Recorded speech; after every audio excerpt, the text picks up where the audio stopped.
요셉 하면 꿈의 사람이고 꿈의 사람 하면 요셉입니다. 오늘 드디어 이제 그 꿈의 시작 부분을 보게 됐습니다. 7절인데요. 7절을 보니까 첫 번째 꿈이 나옵니다. 우리가 밭에서 곡식단을 묶더니 내 단은 일어서고 당신들의 단은 내 단을 둘러서서 절하더이다. 여러분, 이 말씀 어떠세요? 우리가 이 꿈, 요셉의 첫 번째 꿈, 이 내용을 알죠. 그래서 이 내용을 읽고 나면 형들이 요셉에게 고개를 숙이게 될 것이라는 어떤 이후에 우리가 알고 있는 그런 사건이 떠오르면서 잘 그렇게 그 꿈을 보여주시는 거랑 연결이 됩니다. 근데 우리가 참 익숙한 말씀이기 때문에 놓치게 되는 그런 부분이 있습니다. 익숙한 말씀이기 때문에 항상 이렇게 그냥 자동적으로 넘어가게 되고 익숙하면 그렇게 돼요. 근데 그러지 말아야 합니다. 우리 말씀을 보면 우리가 밭에서 곡식단을 묶더니, 여러분 이거 어떠세요? 좀 이상하지 않으세요? 우리가 밭에서 곡식단을 묶더니, 요셉은 그 증조 할아버지 아브라함부터 할아버지 이삭, 아버지 야곱, 그리고 자신들 당대까지 대대로 유목민 집안입니다. 한 번도 농사를 지어본 적이 없습니다. 꿈의 배경은 이게 농사인데 이건 유목과 아무 관계가 없는 거잖아요. 이게 어떻게 이걸 받아들여야 될까요? 어떤 분들은 꿈이 되게 그냥 자기가 생각하는 게 나온다고 그렇게 얘기하시기도 하셔요. 물론 꿈에 그런 게 나오기도 하죠. 근데 그렇지만은 않습니다. 내가 정말 오늘 밤 꿈에 꼭 보리라, 내가 돼지를 보리라 하고 돼지를 아무리 생각하고 스마트폰으로 돼지를 잠들기 전까지 바라보고 자도 다음날 그냥 깨면 아무 꿈 없이 깼구나 그러기도 합니다. 돌아가신 부모님들 그리워하면서 막 너무나 사무치는 마음으로 그리워해도 평생의 꿈에 부모님 한 번도 못 봤다, 그런 얘기들 우리 많지 않습니까? 꿈은 하나님께서 그 뜻과 인도하심을 나타내실 때 쓰시는 한 도구입니다. 내 생각이 나오는 그런 것과는 달라요. 그런 것도 물론 있지만 그건 제쳐놔야 됩니다. 우리가 밭에서 곡식단을 묶더니 이상하게 시작하는 거예요. 우리는 한 번도 형제들 간에 일해본 적도 없고 이런 걸 잘 보지도 못했던 그런 모습인데, 이렇게 시작된다는 것은 이 꿈이 하나님께로부터 왔음을 짐작하게 하는 그러한 아주 중요한 실마리가 되는 겁니다. 자, 첫 번째 꿈에서 우리가 그 점을 잘 보고요. 9절을 보면 첫 꿈을 꾼 후에 요셉이 또 다시 꿈을 꿉니다. 이번에는 해, 달, 11별이 요셉에게 절을 해요. 우리 9절 말씀 볼까요? 이번에도 11별로 형들이 나왔죠. 11별로. 그래서 또 절을 합니다. 이번에는 이 꿈에는 어떤 의미가 담겨 있는 것이 여러분 느껴지셔요? 일단 이러한 꿈을 비슷하게 2번 꿨어요. 그렇죠? 연속으로. 이건 하나님께서 확실하게 이루실 것이다 라고 하는 그런 메시지가 담겨 있는 거예요. 더 의미심장한 거는 요셉이 다시 꿈을 꾸고 그 형들에게 말하여 이르되 내가 또 꿈을 꾼즉 해와 달과 11별, 이걸 어디를 본 거죠? 하늘이죠. 앞에 첫 번째 꿈은 어디였죠? 땅이었어요. 이런 거가 말씀 속에서 잘 구별이 돼야 됩니다. 첫 번째 땅, 두 번째는 하늘이에요. 그렇다면 이게 무슨 의미인가? 2번 연속 꾸면서 확실하게 하시겠다는 것과 함께 또 하나님 마음과 그 결정, 그것의 강력함을 하늘, 땅 이러한 것에 두시고 강조하시는 거예요. 마지막으로 한 가지를 더 보면 저기에 해와 달, 그 9절에 해와 달까지 등장해요. 그럼 11별은 11 나머지 형제들인데, 그럼 해, 달은 자연히 아버지, 어머니를 생각하게 되지 않습니까? 근데 이거는 좀 애매한 점이 있어요. 아버지, 어머니가 절을 한다? 이게 지금 유대 사회는 우리가 예전에 겪었던 가부장제보다 훨씬 철저한 가부장제예요. 머리가 허연 아버지가 그 티네이저인 청소년인 요셉인데 거기에 지금 바닥에 땅에 엎드려서 절을 하는 거는 그런 어떤 사회적인 당시의 풍습과 어울리지가 않습니다. 또 그 이전에 지금 하나님께서 두신 질서는 부모를 통해서 자녀에게 축복이 흘러가는 거 아닙니까? 그리고 자녀는 부모를 공경하고, 이 하나님 말씀해 주신 질서와 이 꿈은 좀 안 맞는 부분이 있어요. 이런 건 이상하죠. 자, 이 부분은 잠깐 두는 게 좋겠습니다. 그러니까 꿈에서 이 꿈을 꾼 시점에는 다 알지 못하겠는데, 모르겠어. 저 부분은 잘 모르겠어. 근데 어쨌든 같은 학렬의 형제들만이 아니라 부모님 세대까지, 그럼 이게 가문으로 커지는 거잖아요. 여기에 두신 하나님의 언약의 역사를 이뤄가시는 가운데 뭔가 딱 뭐라고 말할 수는 없는 의미심장한, 그런데 이런 부분이 있다라고 오픈해 놓으면 좋겠습니다. 자, 이게 지금 두 꿈에 대해서 우리가 본 거예요. 요셉이 꿈을 이렇게 꿨습니다. 근데 요셉이 이렇게 꿈을 꿨다 하고 그 다음에 말씀으로 넘어갈 때 우리에게 좀 이렇게 난처하게 느껴지는 면이 있습니다. 적용이 어려운 면이 뭐냐 하면, 지금 요셉처럼 꿈을 잘 꾸고 우리가 영몽이라고도 부르는 그런 의미심장한 꿈을 꾸는 사람들도 있어요. 근데 또 많은 사람들은 전혀 꿈 안 꾸고 그냥 잡니다. 저는 뭐 꿈꿔본 지가 오래됐어요. 그러기도 하고, 또 그런 것도 있지 않나요? 지난밤에 뭔가 꾼 것 같은데 뭐 깼는데 정신이 그냥 사납고 다 잊어버리고, 무슨 일이, 뭐가 꿈에 나왔는데 막 이렇게 되는 경우도 많이 있습니다. 그러면 요셉처럼 이렇게 꿈을 딱 꾸고 한 이런 말씀에서 이제 이어지는 이게, 내게 나는 뭐 꿈도 잘 안 꾸고 그러는데 하면서 동떨어진 얘기로 들리잖아요. 근데 성경, 지금 하나님 말씀은 그렇게 동떨어진 얘기를 이렇게 말씀해 주시는 게 아니에요. 우리가 꿈과 꿈, 그리고 꿈을 통해 알려주시는 계시, 이런 거를 잘 정리해야겠습니다. 하나님은 꿈을 아주 계시의 중요한 통로로 사용하셨죠. 근데 성경을 잘 보면 구약에 그게 되게 많습니다. 구약에. 신약으로 오면 확 줄어요. 신약은 이게 나오는 꿈은 다 해봐야 한 5가지 정도밖에 안 됩니다. 구약은 지금 요셉만 해도 2번 꿨죠. 여기다 또 떡 맡은 관원장, 술 맡은 관원장 꿈 2번 각각 있죠. 바로의 꿈 있죠. 요셉만 해도 5가지 꿈이에요. 그 생애 안에서만도. 근데 신약은 전체 해봐야 5가지예요. 확 줄어요. 이게 왜 그렇지? 왜냐하면요, 그 사이에 중요한 일이 있어서 그래요. 구약과 신약 사이에 중요한 일. 우리 잘 아시지 않습니까? 예수님의 성육신, 예수님이 이 땅에 오시는 거죠. 그리고 승천하시고 성령이 강림하시고, 이 큰 사건 때문에 그렇습니다. 예수님은 구약의 마침이 되셨고, 성령이 강림하신 이후에는 성령님이 우리 안에 임하시고 내주하시면서 실질적인 깨달음과 감화, 감동으로 인도하셔요. 하나님의 말씀이 성경으로 완성되기도 했습니다. 그래서 이제 우리는 하나님의 말씀과 성령의 직접적인 감화, 감동함 가운데 하나님의 뜻과 인도함을 받는 거예요. 물론 꿈도 여전히 하나님께서 사용하시는 통로시죠. 하지만 굉장히 비중이 줄고 참고적이 되었습니다. 이제 이거를 우리가 우리의 때에, 우리가 지금 사는 시대 때에 잘 깨달아야겠어요. 그러니까 말씀을 보고, 야, 오늘 밤에 좋은 꿈을 한번 꾸자. 나도 하나님 꿈을 꾸게 해주세요 하고 막 이 꿈으로 가지 말고, 어디로 가야 되는지, 지금은 우리는 어느 시대를 살고 있는지 잘 알아야겠습니다.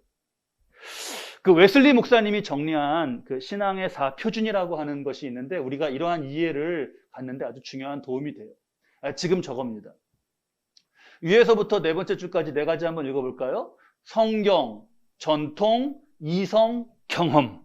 이 4가지를 감리교 4대 표준이라고도 부르고, 웨슬리 4대 표준이라고도 부르고, 사변형의 신학이라고도 불러요.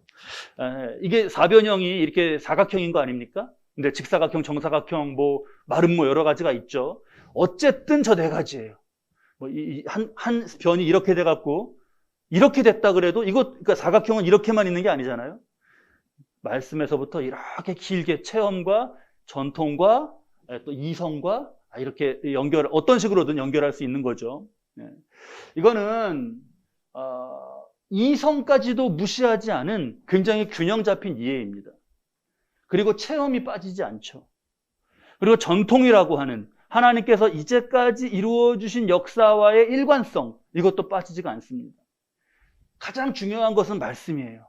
말씀 아래에서 이것이 다 합치되는가. 그래서 요셉의 꿈을 우리가 오늘 적용할 때 밤에 꾸는 꿈으로만이 아니라, 내게 말씀과 성령의 감동으로, 말씀과 성령의 감동으로 나의 체험 가운데 전통과 또한 일관성이 있게, 그리고 내게 깨닫게 하시며, 이성의 영역이죠. 깨닫게 하시며 그렇게 주시는 비전이에요. 그렇게 주시는 비전이에요. 그러면 요셉 하면 꿈의 사람인데, 아, 그건 요셉 얘기구나가 아니라 꿈의 사람, 바로 저와 여러분 모두의 이야기인 거예요. 비전의 사람, 꿈의 사람 모두의 이야기인 겁니다. 저와 여러분이 바로 지금 말씀 속의 요셉과 같은 꿈의 사람인 거예요. 자, 첫 번째, 꿈을 우리는 잘 점검해야 됩니다. 꿈을 잘 점검해야 돼요. 이 땅은요, 여러분, 하나님께서 하나님의 역사를 이루어 가시는 무대예요. 땅은 그냥 흙이 아닙니다. 땅은 그냥 사람 사는 그게 거주지, 그런 의미들도 다 있죠. 하지만 영적으로 이 땅은 하나님의 역사가 이루어져가는 무대예요. 그러면 하나님이 나를 통해서 이루어 가시는 역사를 우리는 꿈을 꿔야 됩니다. 그걸 꿈꿔야 돼요. 거기서 비전이 있어요. 자, 이 꿈이 있는 사람, 없는 사람, 완전히 다르죠. 이 비전이 있는 가정, 없는 가정, 완전히 다릅니다. 교회도 꿈이 있는 거예요. 교회도.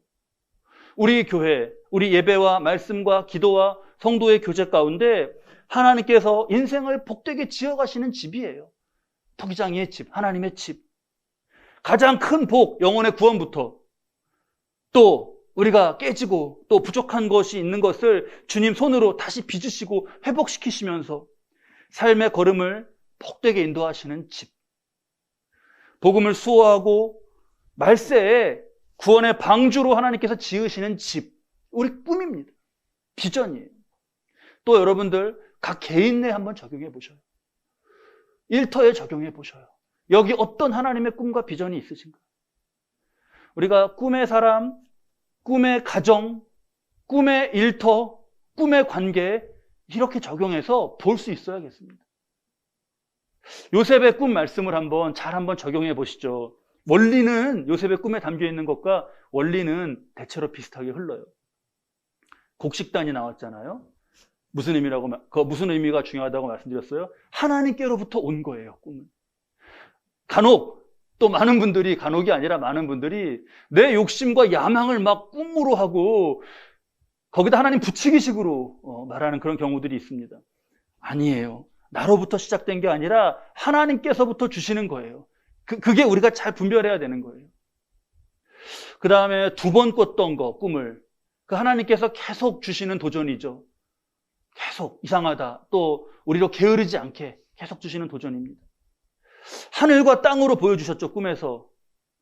그거 하나님이 흐지부지하게 다루지 않기를, 그 꿈을, 그런 마음이 담겨 있으신 거예요. 자꾸 분명하게 느끼게 주시는 사인 같은 겁니다. 그리고 또 우리의 꿈과 비전에도 해, 달 같은 영역이 있어요. 해와 달.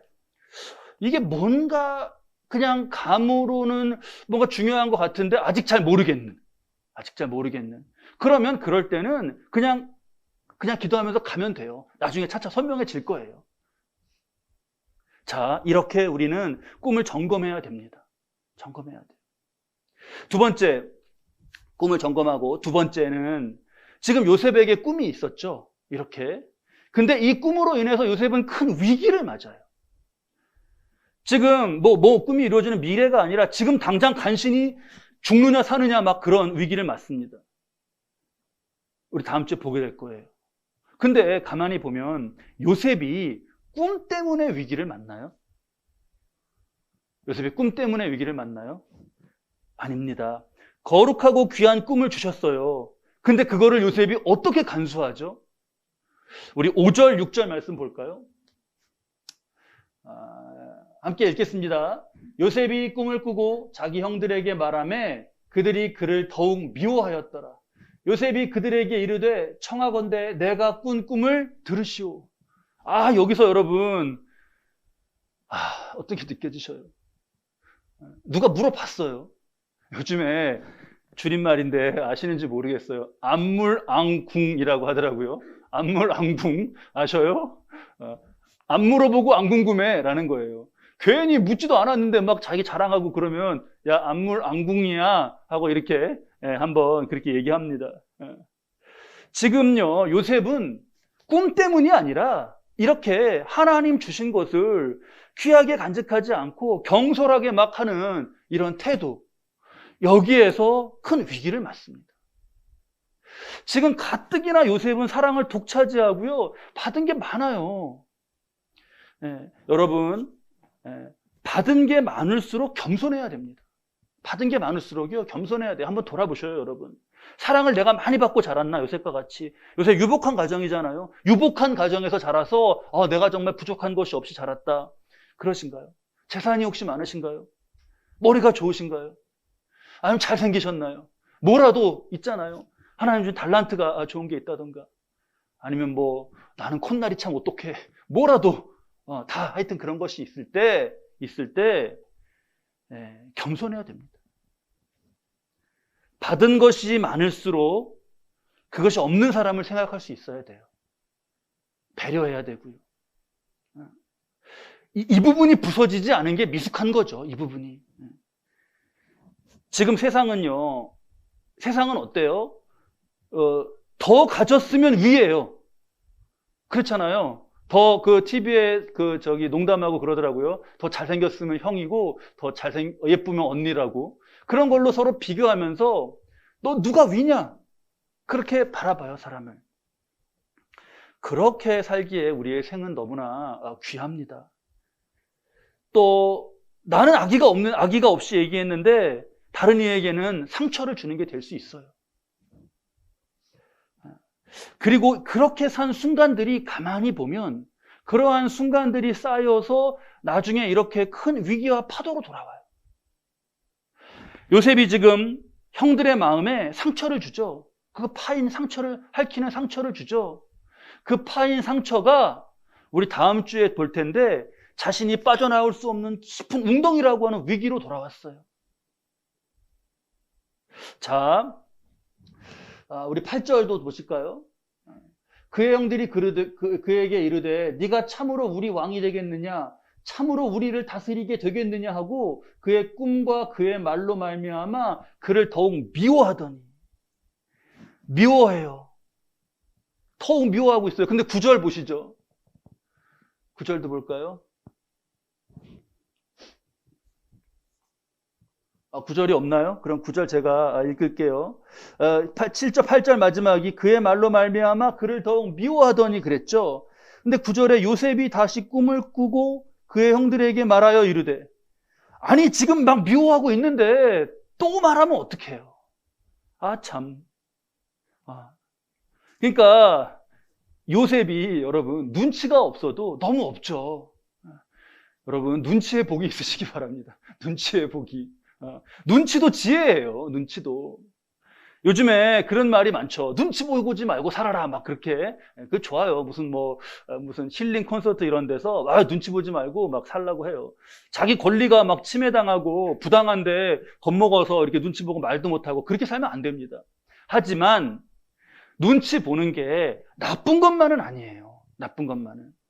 다른 사람의 마음과 입장을 헤아릴 줄 알고 이렇게 상황이 돌아가는 걸 보면서 이게 무슨 의미구나, 어떻게 해야 되는구나, 이게 눈치는요 굉장히 중요하잖아요. 지혜잖아요. 사실요 우리가 영적 분별력이다 이렇게 어렵게 좀 용어로 영성, 영적 분별력 이렇게 쓰는 말이 쉬운 말로 하면 뭐예요? 눈치예요. 눈치. 지금 하나님이 나의 삶 가운데 우리 가정에서 일터에서 무슨 일을 하고 계시는가, 눈치가 좋은 거죠. 성령님은 거듭 감화하시고 막 하늘과 땅의 사인으로 넘치는데 난 모르겠는데 난 잘 잤어 그냥 막 이러면 안 되는 거죠. 자, 첫 꿈 한번 다시 볼까요? 우리 7절 말씀에. 우리 앞에 7절 말씀 볼까요? 다음에요. 5절, 6절, 그 다음에 예. 우리가 밭에서 곡식단을 묶더니 그랬죠. 제가 저기 좀 이상하다고 말씀드렸고 의미 봤죠. 두 번째, 내 단은 일어서고. 저것도 이상하지 않으세요? 어떻게 이상하셔요? 내 단은 일어서고.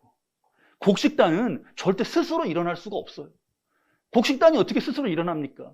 저거는 꿈속에서 하나님께서 어떤 뜻을 주신 거예요? 하나님이 일으켜 세워주시는 거죠. 자, 요셉은요, 이러한 꿈에 담겨있는 의미들을 정말 잘 품으면서 지금 비전을 깊이 생각하고 진중하게 하나님의 때를 기다려야 했던 순간이에요. 내 단은 일어서고, 지금 못 일어나, 안 일으키셨잖아요. 그러면 그냥 단이 이렇게 고개 숙여갖고 있는 거잖아요. 그렇게 있었어야 되는데, 겸손하고, 입은 무겁고, 그랬어야 되는데, 어때요? 고개는 들어서, 형들, 내 꿈 좀 들어보세요. 하고 막, 입은 그냥 막, 꿈 줄줄줄 말하고 있잖아요. 이런 것, 이거, 우리가 잘, 내 삶을 두고, 내 비전을 두고, 지금 나의 삶의 자세를 두고 잘 새겨야겠습니다. 그래서 둘째는 이렇게 정리하시죠. 육적인, 영적인 눈치를 기르고 겸손하자. 육적인 눈, 육적인, 영적인 눈치를 기르고 겸손하자. 자, 세 번째, 11절 말씀 마지막입니다. 11절 말씀을 보면 그의 형들은 시기하되, 당연하죠. 형들이 할 수밖에 없잖아요. 그런데 마지막 말씀이 뭐죠? 그의 아버지는 그 말을 간직해 두었더라. 간직해 두었더라. 여기서 간직하다라는 게 샤마르, 히브리어로 샤마르라는 말인데 지키다라는 말입니다. 지키다. 창세기 2장 15절에 보면 창세기 2장 15절 말씀 볼까요? 저기서 하나님이 그 사람을 이끌고, 아담이에요, 이끌어 에덴 동산에 두어 그것을 경작하며 지키게 하셨다. 저기에서 샤마르, 저게 바로 야곱이 요셉의 말을 듣고 그걸 간직했다라는 그 말과 똑같은 거예요. 지키는 거예요. 지키는 거. 여러분, 야곱은 요셉의 지금 얘기를 듣고, 아들 얘기를 듣고 꾸짖었어요. 그렇게 사랑하는 아들인데 꾸짖기도 했어요. 꾸짖기도 했지만 한편으로는 마음에 요셉의 꿈을 품고 계속 그것을 중보하면서 기도하면서 영적으로 이걸 서포트하고, 그리고 지킨 거예요. 그 꿈을 지킨 거예요. 하나님께서 요셉을 통해서 역사를 이뤄가시는 그 비전을 여기서 아버지는 어떻게 했다고요? 기도로 지켰다는 거예요, 이거를. 아버지 야곱은 왜 이 형제들, 자기 아들들 지금 다 시기하고 있는데 아버지 그냥 노발대발하지 않고 딱 이걸 이렇게 감지하고 지켰냐 하면, 야곱은 그 자신이 이 꿈을 통해서 큰 체험을 하고 하나님을 체험했던 사람입니다. 지금 야곱의 아버지, 자기도 아버지의 편애 때문에 고생했죠. 이삭의 편애 때문에. 그래서 어머니랑 짜고 막 형 속이고 이러다가 도망쳐갖고 외삼촌 집으로 갈 때, 그때 빈들에서 잤잖아요. 그냥 빈털터리, 빈손, 빈몸으로 빈들에서 잤어요. 찬이슬 맞으면서 잤어요. 이거 혼자구나. 완전히 이 세상에서 나 혼자구나. 그러고 자는데 밤에 꿈을 꾸죠. 하나님이 그에게 꿈을 주시죠. 갑자기 사다리가 나오더니 천사들이 막 바빠져서 오르락내리락거리고 이게 무슨 일이야 했더니 하나님이 그 위에서 말씀하셨어요. 내가 너와 함께한다. 내가 너와 가문의 한 언약을 이룬다. 그거에서 깜짝 놀랍니다. 여기 나 혼자 있는 게 아니구나. 그리고 날이 밝기가 무섭게 다음날 어떻게 해요? 야곱이 잠 깨어 일어나 어떻게 해요? 돌단을 쌓은 것. 그 찬양 맨날 하잖아요, 우리. 그 돌단을 쌓고 예배하고 기도해요. 그런 체험이 있었어요, 야곱은. 그래서 이걸 딱 보는 순간에 이상하구나 하는 거예요. 창세기 28장 18절로 22절 말씀 쭉 한번 볼까요? 야곱이 잠 깨어 일어나서 돌단을, 베개로 삼았던 돌을 가져다 기둥을 세우고 그 위에 기름을 붓고 그곳 이름을 베델이라고 하고 막 하나님의 역사가 이루어져 가는 거예요. 그리고 기도하죠. 20절에 야곱이 서원하여 이르되 하나님이 나와 함께 계셔서 내가 가는 이 길에서 나를 지키시고 먹을 떡과 입을 옷을 주시어 내가 평안히 아버지 집으로 돌아가게 하시면 여호와는 나의 하나님께 되실 것이요, 이 기둥으로 세운 이 돌이 하나님의 집이 될 것이며 하나님께서 내게 주신 모든 것에서 10분의 1을 내가 반드시 하나님께 드리겠나이다 하였더라. 기도했단 말이에요, 그때. 꿈과 비전을 주신 것이 기도하는 서원 가운데 어떻게 이루어져 가는지를 체험했어요, 야곱은. 그리고 나서 이렇게 하고 나서 외삼촌 집에 가서 있는데 외삼촌이 그렇게 괴롭히는데 나는 그래도 재산을 쌓고 힘이 생겨가요. 다시 그러다가 돌아오죠. 형 에서한테 죽게 생겼는데 안 죽어요. 이런 일들을 체험한 거예요, 야곱이. 그러니까 지금 이렇게 하는 거죠. 자, 첫 번째, 꿈을 점검하십시오, 여러분. 그래서 두 번째가 뭐였죠? 영적 눈치를 기르고 겸손한 거예요. 세 번째는 중보기도 하십시오. 중보기도. 야곱은요, 옛사람의 모습으로 말하면 잔꾀가 밝았어요. 잔꾀가. 이거 팥죽 써갖고 형 줘갖고 장자권하고 바꿔요. 잔꾀가 밝았어요. 우리 형은 딱 보니까 배고픈 걸 못 참아. 그게 약점이야. 그렇게 잔꾀가 밝았단 말이에요. 근데 이게 옛사람에서 하나님 만나고 새 사람이 되면서도 그 잔꾀가, 근데 새 사람이 되고 나서는 그 잔꾀가 안 좋은 의미로가 아니라 좋은 의미로, 영적 눈치로 잘 이게 발휘됐어요. 영적 눈치로. 지금 형제들 간의 관계와 라헬과 또 이 아들을 낳았고 요셉이 자라가고 얘는 다른 형제들과 다르게 이런 모습을 보고 하는 가운데 점점 이 눈치가 빠르잖아요. 영적 눈치를 채가는 거죠. 그러다가 꿈을 딱 얘기해 주니까 그럼 부모도 절하겠는 건다는 거냐? 꾸짖고 나서는 꾸짖긴 했지만 여기 있구나. 하나님의 뜻과 섭리가 있구나 하면서 그거를 누가 지켜요, 그거를. 그 꿈을 누가 지키냔 말이에요. 둘러보서 뭐 형들이 지키겠어요? 누가 지키겠어요? 지금 철딱선이 없는 요셉이 그거를 지키겠어요? 막 떠들고 있는데 지금 막. 저 진짜, 어미도 잃고 저 불쌍한 거 누가 돌보겠나? 내가 기도로 이걸 지켜야 되는구나. 그게 바로 간직했다라고 하는 그 뜻이에요. 야곱이 간직했다. 반드시 여러분, 하나님께서 주신 꿈이 있으시걸랑, 하나님 안에서 찾아가는 비전이 있으시걸랑, 거기 반드시 중보기도가 있어야 됩니다. 내게 주신 꿈이 있을 때는 더 말할 것도 없고, 말할 것도 없잖아요. 가정, 또 일터 다 있을 때 여러분, 중보기도 하셔요. 그게 간직하는 거예요. 이렇게 마음에 담아두고 가끔 떠올려 생각하는 게 아니라요. 그 영적 의미가 지키는 거예요. 지키는 거. 아담은 에덴 동산을 지켰나요? 잃었나요? 아담은 에덴 동산을 아까 지키라 그러셨는데 지켰나요? 못 지켰나요? 못 지켰죠. 에덴 동산을 주면 뭐합니까? 못 지키는데. 그거 어떻게 해야겠어요? 에덴 동산 여러분 받고 싶지 않으세요? 에덴 동산? 좀 받고 싶어요.